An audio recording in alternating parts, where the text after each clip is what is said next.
Welcome to Pub and Porch, Applied Stoicism in Modern Life, hosted by Adam Piercy and Mick Mulroy.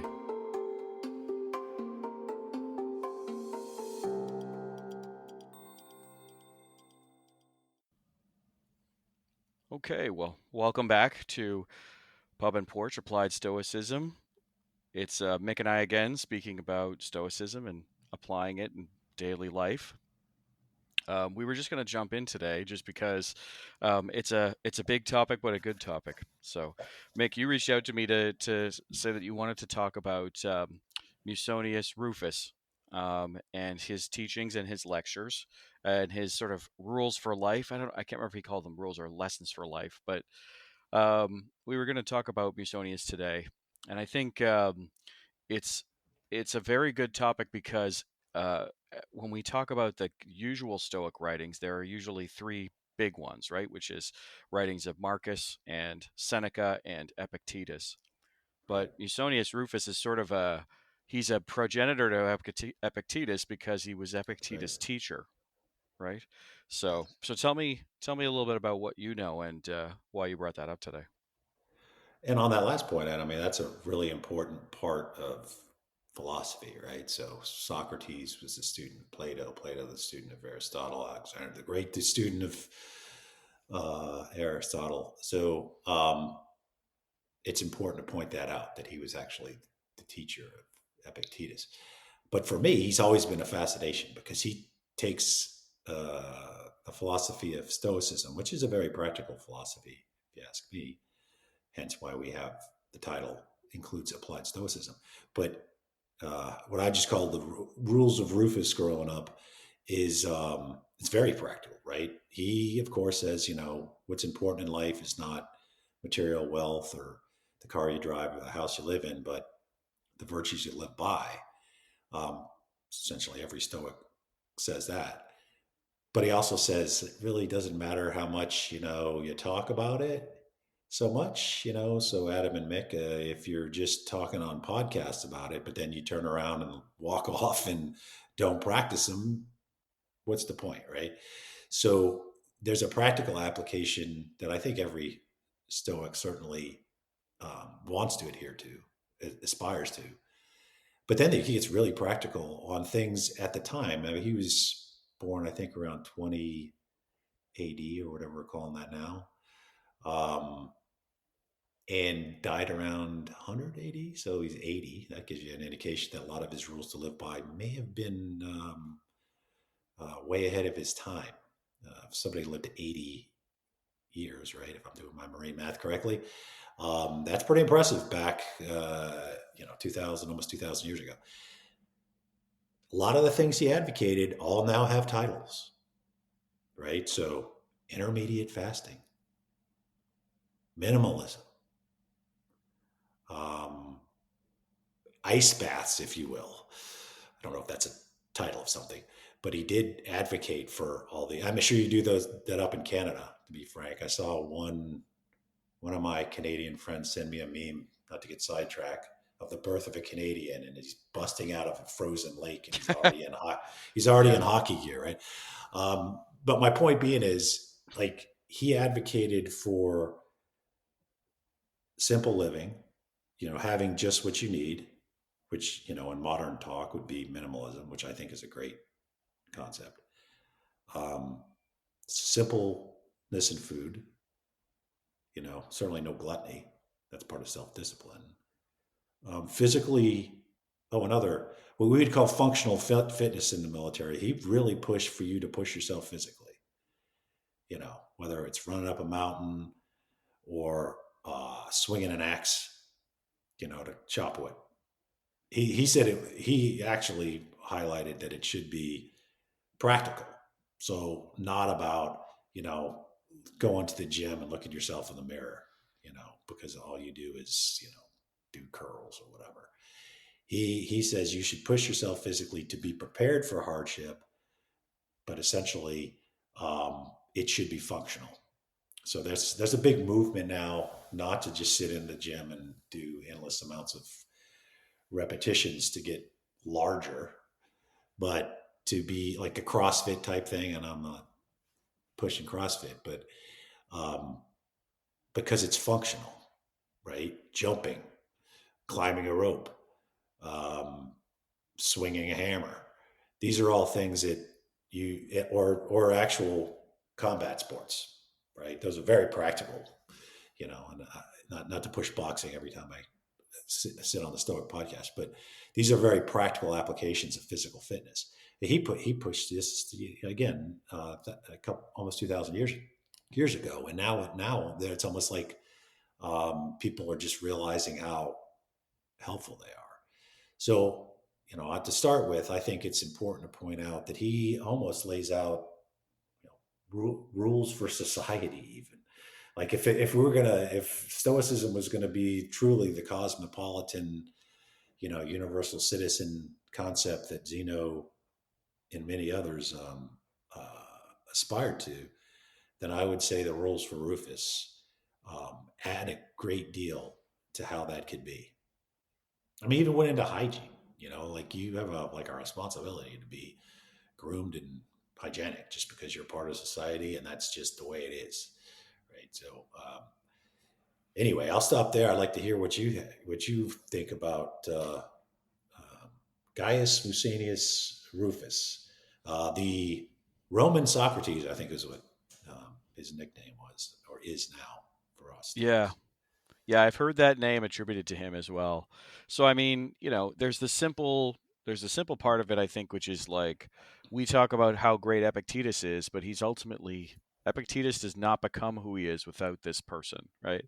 Right. Obviously as a teacher. But I think the interesting thing about it as well is and I know I go on about this. This is just something that kind of bugs me a lot of the time is this idea of Broics or Stoicism with a capital M at the end for male or Stoicism with a dollar sign. Is that Musonius is so he's far enough ahead of his time in like a 2,000 years ahead of his time type of thing because you know it's easy to highlight that his writings speak about things like social activism and Mhm. feminism and Yes. vegetarianism and minimalism, but also, like he some of his teachings speak about things like um, uh, earn a living by living according to nature. And of course, when you start to read into his writings, the comments like from Marcus about what's good for the hive is good for the bee, and therefore doing something for the social good as opposed to just for yourself. I mean, that's something that he definitely is talking about, and we talk about this sort of concept that some of the old philosophy stuff is just old white men and it's all about being on your own and being tough, and it's really like, well, I guess no, because ultimately there's too much there to say that Musonius would have believed that men were better than women, and he would be okay with slavery or he would be okay with whichever. In reality, he had what I would consider for the time period very forward thoughts, and when people are Right. out there looking for um, a philosophy or something like that. It has happened to me in conversation. They'll be like, "Well, I'm looking for something like I believe in social justice issues, and I'm pro women's rights and pro choice or whichever." And then you go, "Oh, well, that's Stoicism." They're like, "Really?" And you're like, "Yeah." And they think that it's tech billionaires taking, no offense, but taking ice baths and earning $1 billion, right? And you're like, that's not really. That's Most of the cherry Stoic picking. That's that's cherry picking. very cherry Yeah. picking, absolutely. Yeah. And I think that's the thing that sticks out to me the most with regards to Rufus, because it's a thing where as always, people can skew this depending on what they read, but ultimately, when you go back to the core text, I think that's what jumps out to me. Very very modern thinking, right? Yes. I mean, I think you can get gaslit by people sometimes where they'll say, well, did he own slaves or not? I honestly don't know the answer to that question, but I can certainly tell from his writings and the way that he talks about how to live. I can't see him treating his slaves poorly. There's nothing And I've ever read that said he owned slaves. I right, think but that would also be in there, right? He was more of a right. advisor kind of a middle class guy, if I Yeah. recall correctly. Yeah. His father was an aristocrat. He had aristocratic But it was startings. like I'm not, sub aristocrat or something. It was Yeah, so his yeah, father was, and I'm quoting from a book we're gonna cite in a moment, but his father had a rank of equus, which is just below a Roman senator, but it would have been one of those things that he was probably he was probably on the upper end of the middle, but I think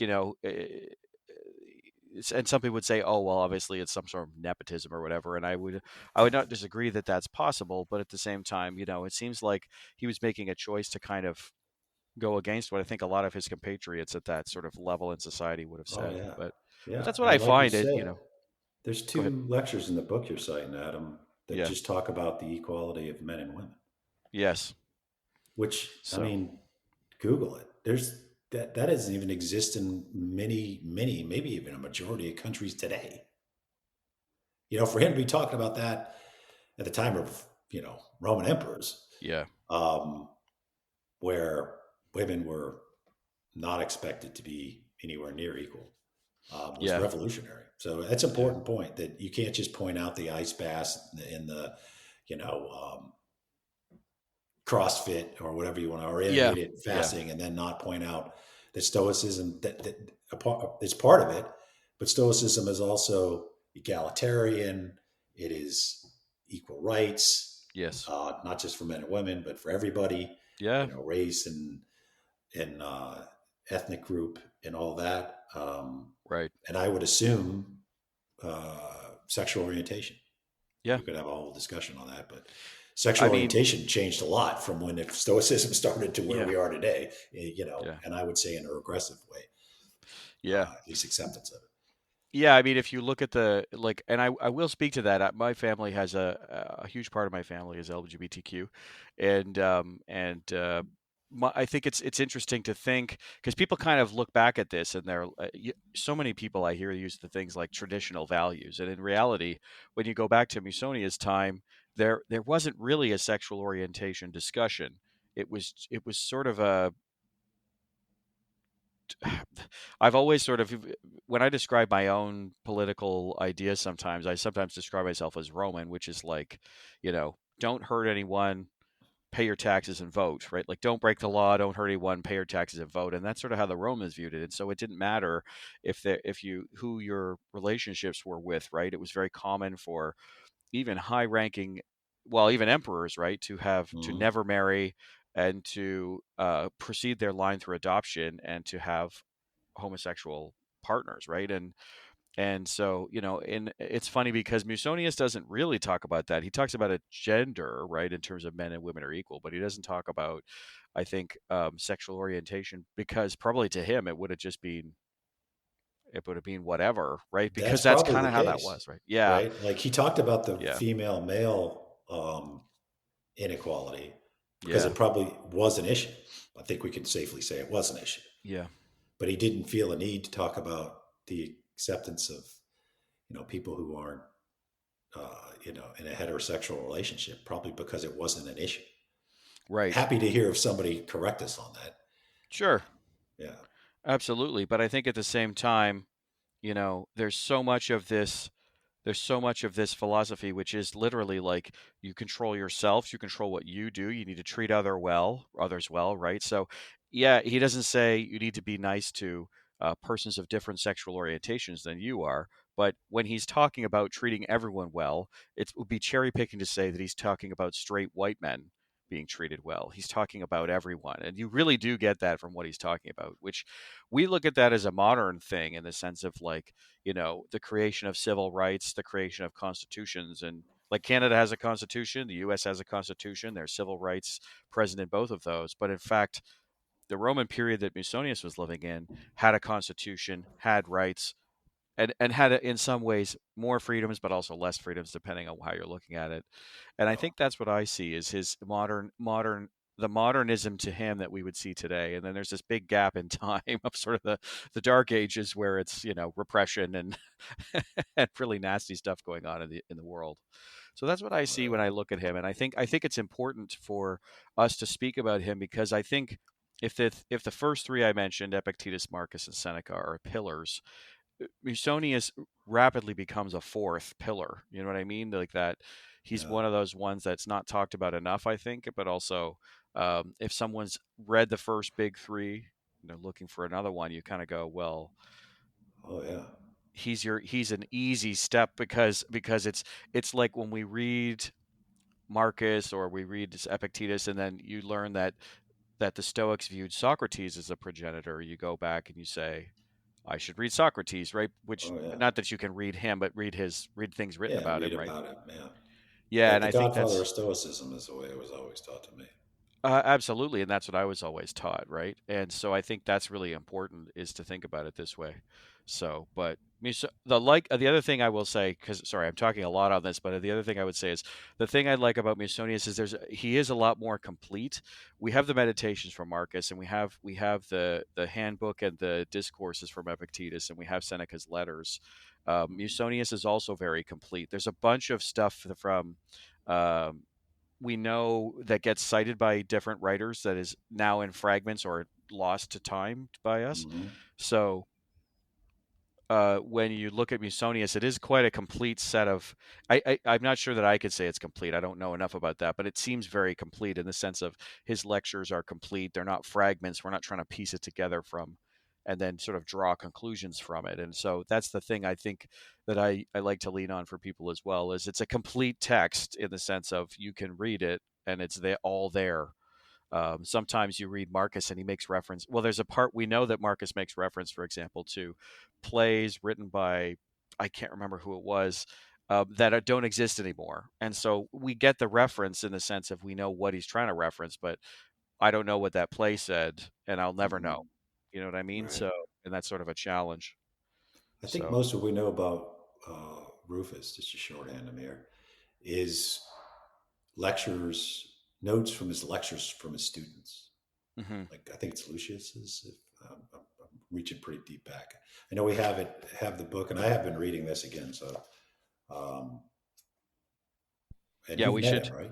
Yeah, Yes, we should Chuck and actually. I know each other pretty He well, didn't ask us actually. to plug his book, but we're going to do it anyway. No, Yeah.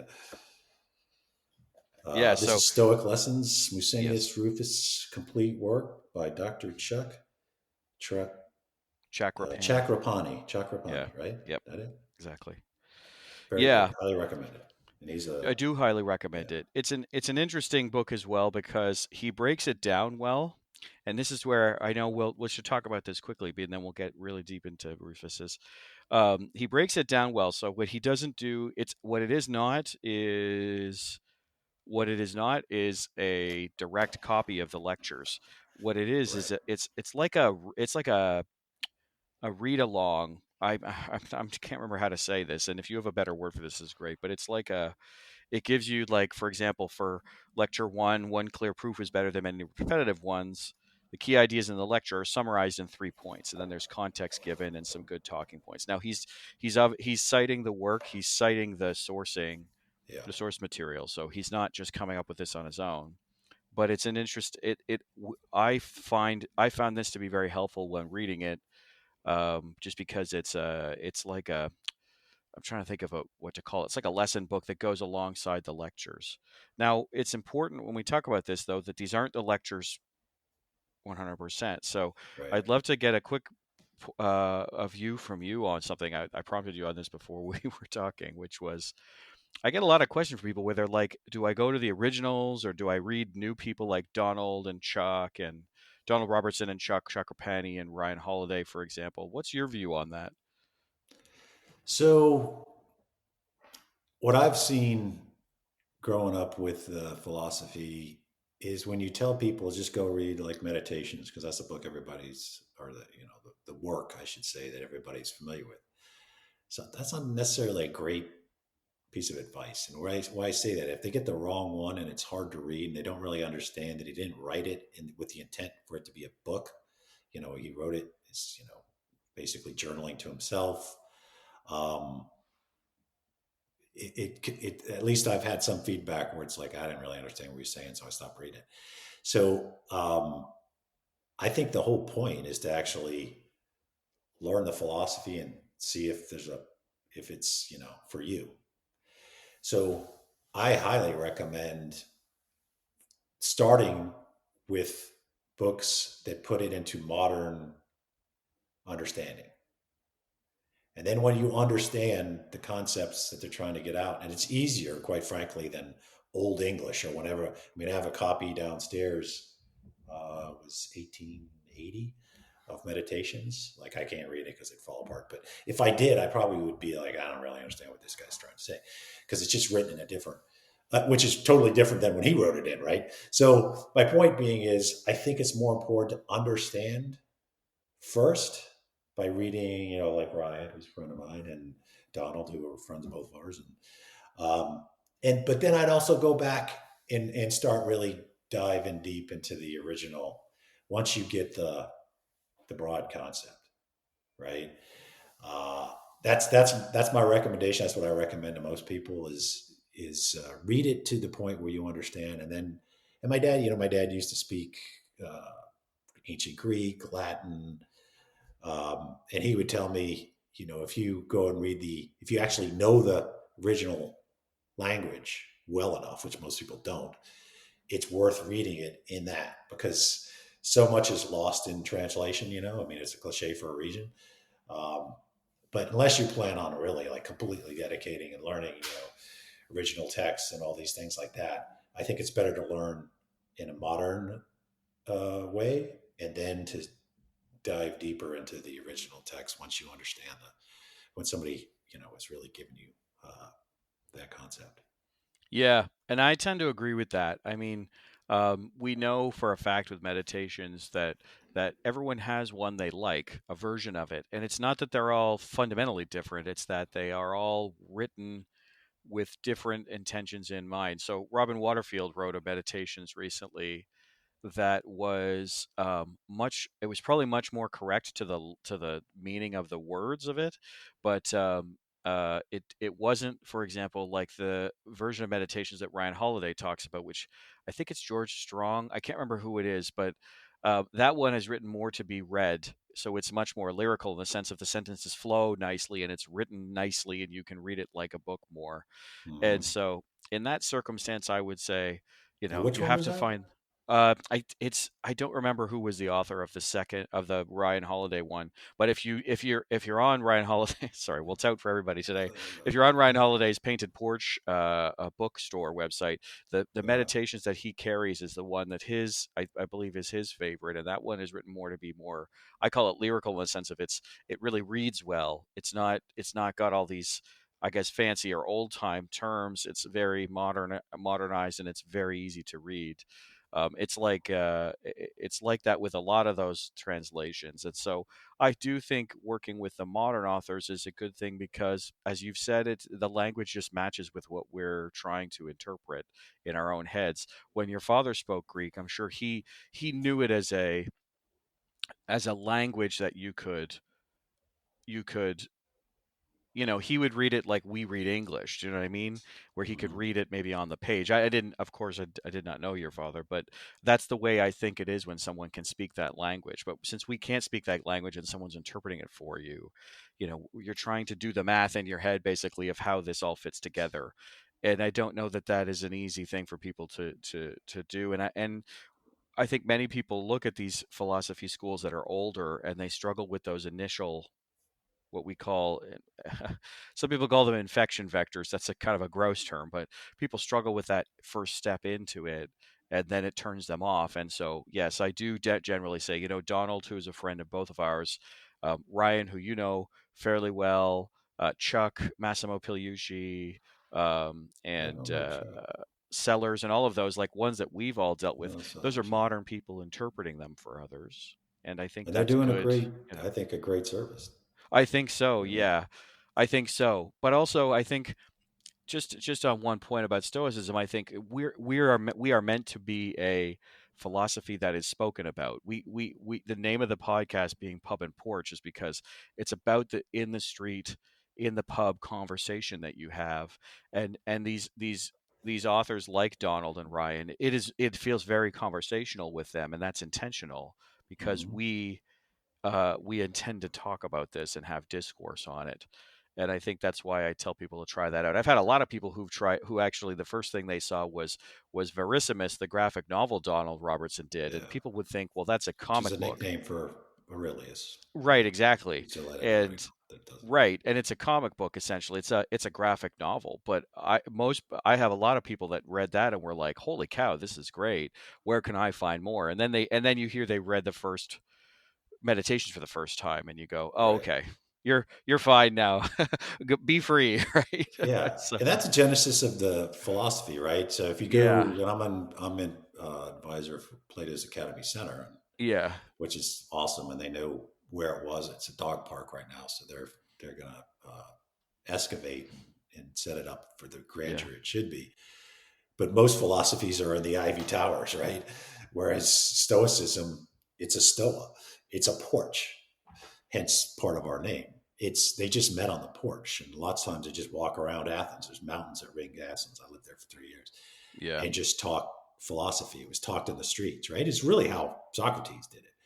Yeah. And then, of course, the pub, as you already mentioned, Adam. Not only is it like the common man's place to hang out, and talk philosophy, if you will, or whatever you want to call it, but there's a pub. My favorite pub outside of Ireland is literally the James Joyce, which is right under the Acropolis.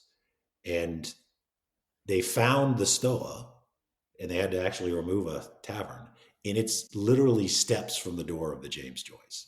Right. So two of my favorite things right there: pubs and Stoicism, Irish pubs and Stoicism. So that's kind of the part of the genesis of our name. Right.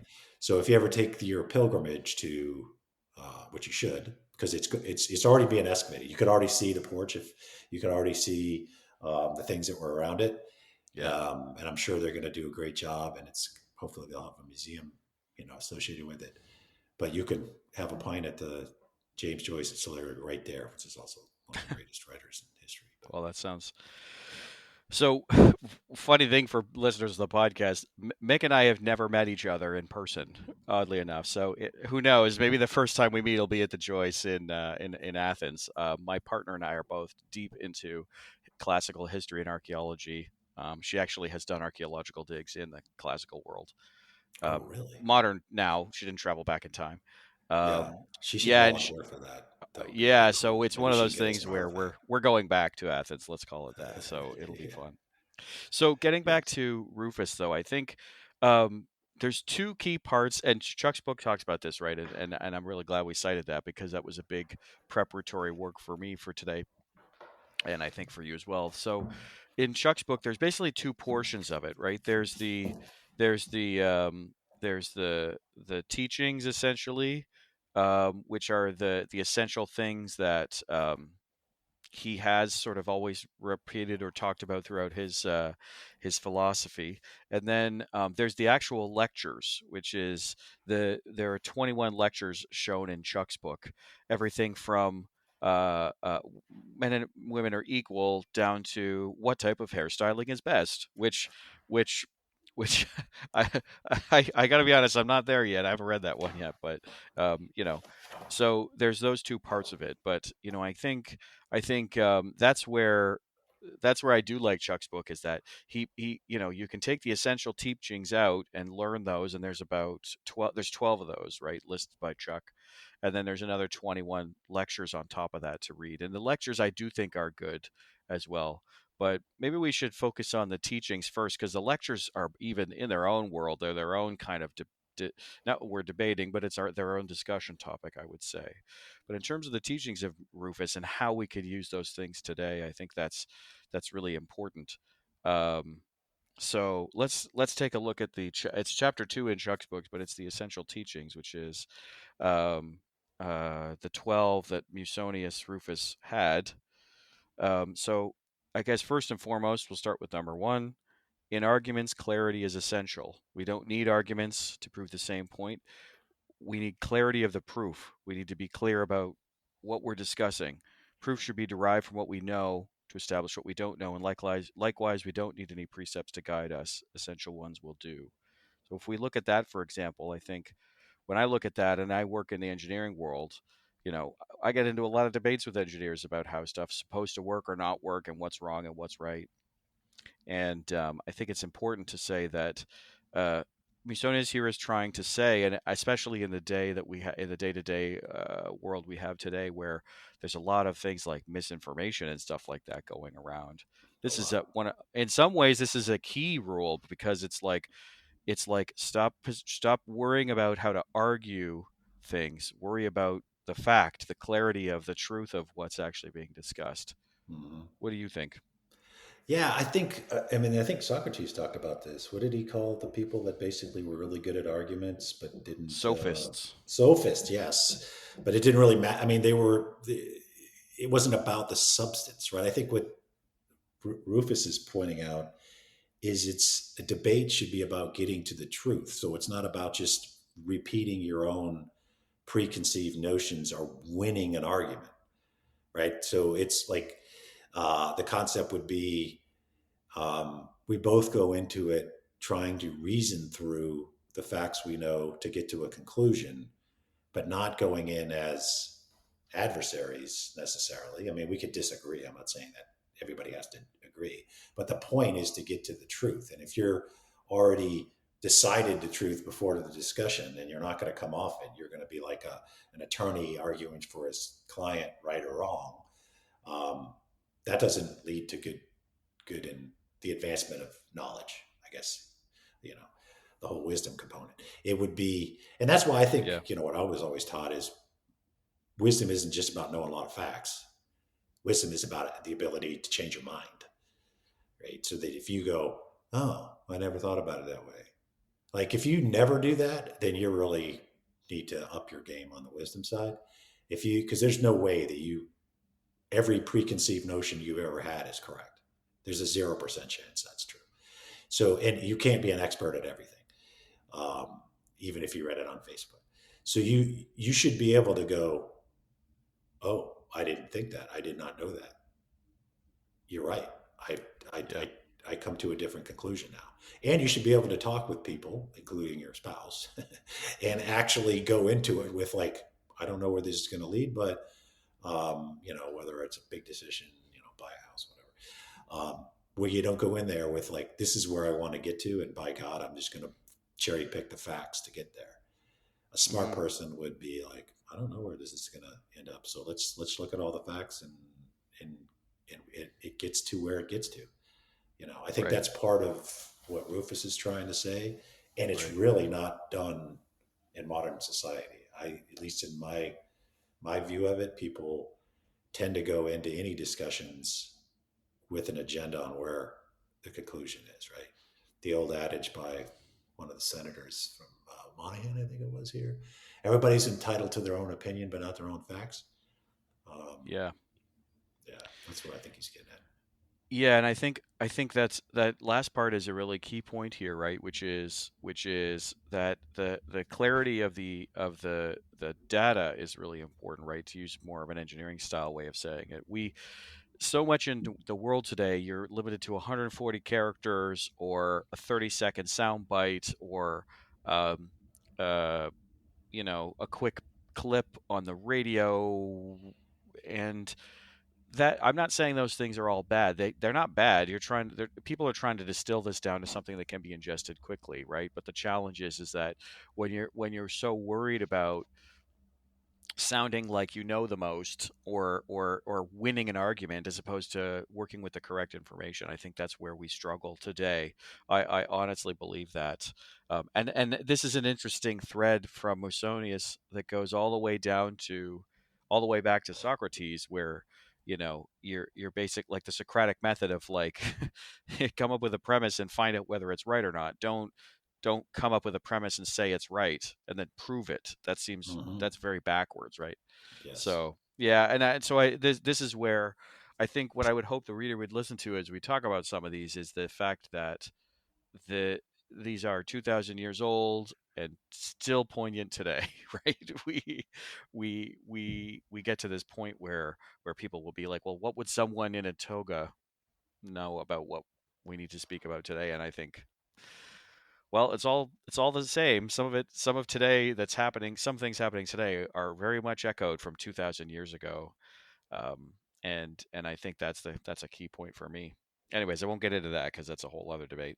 Right. So, but point two on the essential teaching that Chuck has here is one I think that you and I have talked about a little bit, which is that practice is at least as important as knowledge. So Yeah. we are wanting to be good and virtuous, but we cannot be virtuous unless we practice virtue, and it is less important to speak about them than to practice them. And it is more I'll just sum up the last one saying it is more influential in leading people to action, to put practice in over theory.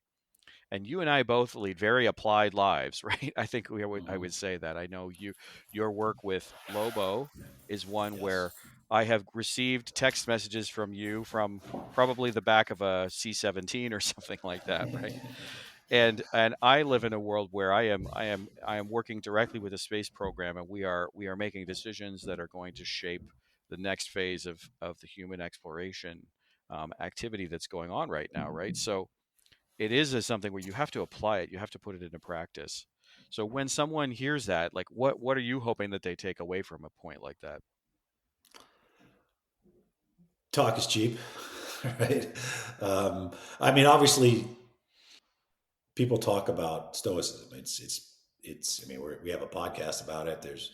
You need to because it's also part of community. You know, um, but I think what and Aurelius has the famous quote: "Stop talking about what it means to be a good man and be one." I get that. I totally get it. Right. I mean, we're not going to stop talking about it because that's part of who we are. And I think Stoics in general, but it really, I think what they're saying is it really matters what you do. Right. So if you're touting virtue and then Yeah. you leave your Stoicon 2025 and um, don't practice what you preach, you're really not getting anything out of that. And I think I don't think anybody that I know that's ever been interested in Stoicism considers himself like the sage, which is the term used by Stoics to say you've kind of reached it. I don't, just like, in many religions, you never say you've reached purity, whether it's nirvana, whether it's, being, a saint, if you will. Um, the sage, at least from the way I look at it, is something you always aspire to. And if you're heading in that direction, you're heading in the right way. But to like label yourself as that is very arrogant, which is very not stoic, right? Mod, I think part of self discipline is humility, you know. But so, and humility says that you know you can talk about it. That's good. That's great, and you inspire other people to do the right thing. And but it really does come down to whether you actually do the right thing. And I think that's a key thing that we have to keep coming back to here is that discussing and reading and journaling and all of those things are good, but the application of it is no matter what going to be the number one thing, right? So I have in my world, there are many times where I have been the one to, and we talked about this on the last episode we recorded, where I intentionally say I don't know something, and people afterwards they'll come up to me and say, wow, I didn't know that either, thank you for saying that. And I'm like, well, why didn't you just say that, right? Like, because you get to this point where you begin to figure out that you can't learn anymore without trying anyways, right? You Mm-hmm. have to do it to try it. And the imperfections that you find when you try something, that's where the wisdom comes in, because you have knowledge of wanting to journal and knowledge of trying not to lose your temper when someone cuts you off on the highway, right? Mm-hmm. But until that Yep. happens and you try it, you really don't know everything about it, right? And I always say that practice is the most important thing with people. So, and last thing I will say too is I get the sense from Musonius that he wouldn't go and say read 400 books a year. In some ways, I get the sense that he's eventually saying you have to stop reading it and start doing it, right? I get a lot of people that are like, give me a full reading list or give me a full Mhm. whatever on how to do this. And I am appreciative of that. And I absolutely, I'm sure you and I at some point on our website or whatnot can have a Mick and Adam's favorite books, right? Which I Oh, think we I should. would love And the to audience. generate one of those. Yeah. Yeah. And the audience too. But at some point, I think you and I both, and but of course, tell me if you disagree. But you and I both would say stop reading and start doing a little bit more of it, and that's the key thing here, right? You get a lot of people that, especially today, it feels like they're really nice if you meet them in person, but in a chat room talking about, I don't know, climate change, they'll bite your head off and be really rude or whatever. And the internet is Yeah. not real life, I know that, but Right. at the same time, that's not really practice, right? And You ever you see know, that's that something.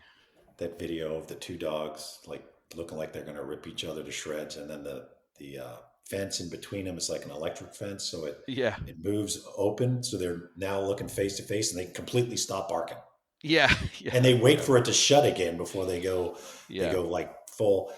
Yeah, that's the internet, right? A lot of tough people when they're anonymous. Yeah. Yeah, Yeah, and I and think it's not conducive to actual real discussions. no, and I think we have so many things that we could label for that, right? So, but I think in terms of to group, because those ones are very straightforward ones that are very separate. But then we get into from the lectures, and there's two lectures on this, but there's also like the men and women being equal is number three that Chuck has here, and I think Yeah. this is where you and I was you we were talking earlier in this episode. You know, this is where the modern side of this is huge, right? We think of feminism or universal suffrage is, what you might say if it was 1915 or whatever, right? Hmm. We think of that as a very modern concept, and in reality, it's not. And in some ways, I think it's important for people to understand that we're still fighting that battle today, right? Yes. Especially in parts of the All around world the today. world. All around Yeah, the world. all around the world, close to home and far from home, where we're looking at the rights of women being degraded or regressed or simply not existing, depending on Just where about you're looking everywhere at. I go and where we deliver food assistance in the world, women have almost no say. All the Yeah, major conflicts keep going, women have no say. If you yeah, want the economy to develop and if you want society as a whole to be advanced, I'd argue not only do you want equality among males and females for the sake of equality, right? Fairness, yeah, but it's actually better for all of us if more women were in charge. yeah, That's my take. I come at that conclusion of fighting 20 years of conflicts, you know, and now I'm spending my remaining years trying to help out in conflicts, right? Not as a combatant, but as uh, you know, assisting in the issues yeah, that are caused by conflict. yeah, Almost all of those are men driven. I'm not a man hater at all. I mean, yeah. I'm not at all. I mean, I grew up in the Marine Corps and elements of the agency that are predominantly by far male. Hmm. Um, so I'm not at all anti male, but I'm saying that we would be better as a society, not just for equality's sake, but because I think, and this is a generalization, but I tend to be okay with saying generalizations if they're positive. Women tend to look at the whole. Women tend to look at what's good for everybody. Where again, a generality, not everybody. Men tend to say, what can I get from my tribe?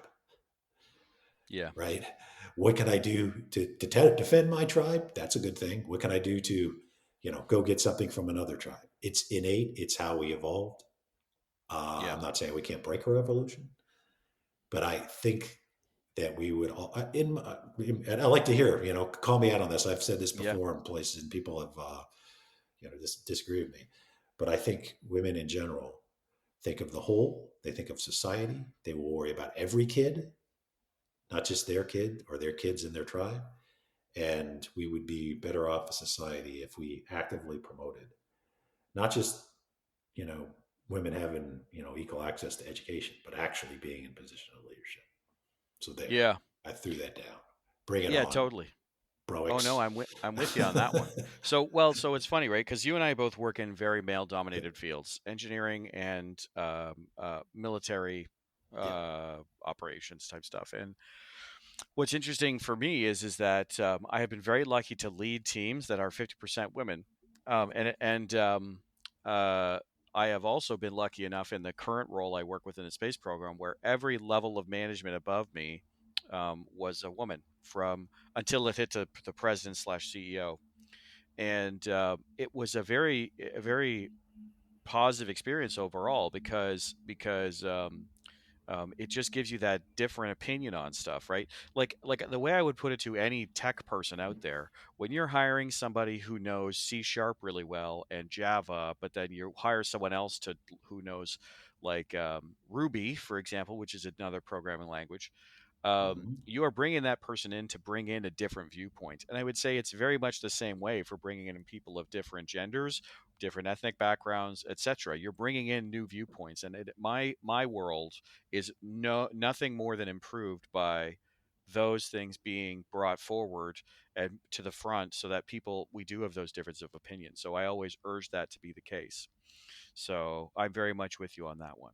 Now it's about time for us to wrap up, but It I think is. Yeah. covering a couple of things these is good. There's nine more which we can certainly continue to talk about, but I think when we talk about, I hope people when we talk about it this way, I hope people can see that we have.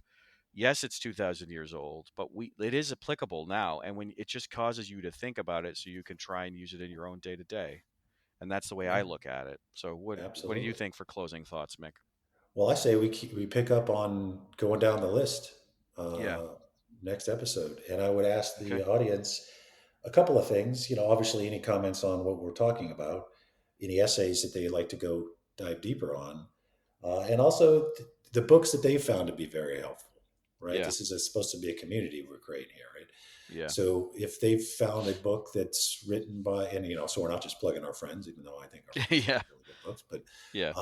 let's throw it out there for another version of, modern version of meditations or Enchiridion or whatever it is that they found particularly helpful and particularly meaningful. So I think having that input would be great. Absolutely. So we'll sign off there and say thank you to everybody for joining. We'll hopefully pick this up on the next episode, and then we'll see you all on the next one. So thanks, Mick. Good chat today, and we'll talk to you Mhm. soon. Thanks, buddy. Bye.